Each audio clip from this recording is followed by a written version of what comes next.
Aláròyé máa wí o. Oyèbámíjí fariwo bọnu lọ́sùn. Àwọn alátakò mi ti ń kun mọ́tò ní ọ̀dà ẹgbẹ́ APC láti dá wàhálà sílẹ̀. Olùdíje fúnpò gómìnà ìpínlẹ̀ Ọ̀ṣun lábẹ́ àsíá ẹgbẹ́ òṣèlú All Progressives Congress, Aṣíwájú Bọ́lá Oyèbámíjí ti sọ wípé òun kò mọ nǹkan kan nípa gbogbo rògbòdìyàn òṣèlú tó ń ṣẹlẹ̀ káàkiri ìpínlẹ̀ Ọ̀ṣun báyìí. Ó ní ṣe làwọn alátakò òun tí wọ́n pinnu láti ba òun lórúkọ jẹ́ ń kun oríṣiríṣi mọ́tò ní àwọ̀ ìdánimọ̀ ẹgbẹ́ APC tí wọ́n sì ń gbé káàkiri ibi tí wọ́n bá ti fẹ́ lọ dá wàhálà sílẹ̀. Nílùú Òṣogbo ni Oyèbánjí ti sọ̀rọ̀ ọ̀hún láìpẹ́ yìí. Ó ní bí wọ́n ṣe ń kun ọkọ̀ ní ọ̀dà ẹgbẹ́ APC ni wọ́n ń ṣe fìlà tí wọ́n sì tún ṣe aṣọ àtàwọn onírúurú nǹkan ìpolongo ìbò mìíràn lórúkọ òun láti máa fi dá rúgúdù sílẹ̀ káàkiri ìpínlẹ̀ Ọ̀ṣun.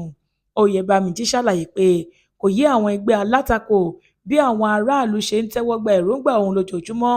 Ìdí sì nìyẹn tí wọ́n fi ń rò wípé ṣe làwọn yóò ba òun lórúkọ jẹ́ láti dín ìfẹ́ yìí kù lọ́dọ̀ àwọn olùdìbò.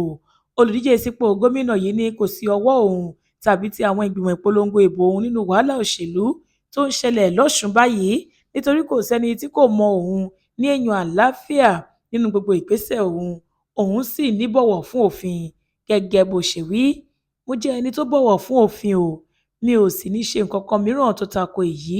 Orí ìpìlẹ̀ àlàáfíà, ìkóra ẹni níjàánu àti bíbá àwọn ará ìlú sọ̀rọ̀ la gbé ètò ìpolongo ìbò wa lé.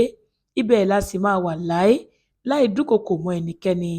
Mo fẹ́ lo àsìkò yìí láti jẹ́ káwọn olùdìbò mọ̀ wípé àwọn adàlúrú tí wọ́n fẹ́ tapo sí aṣọ àlà mi ni wọ́n ń lọ káàkiri pẹ̀lú mọ́tò tí wọ́n kùn ní ọ̀dà ẹgbẹ́ APC.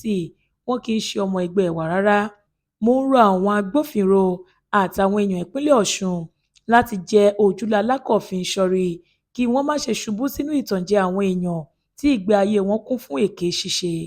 Ó wá ṣèlérí pé tí àwọn ará ìlú bá lè gbárùkù ti èròǹgbà òun tí òun sì wọlé nínú ìbò ọjọ́ 15 oṣù kẹjọ ọdún yìí, òun yóò mú ọ̀rọ̀ ètò ààbò, ìdájọ́ òdodo àti ìtẹ̀síwájú ìpínlẹ̀ Ọ̀ṣun lọ́kùnkúndùn.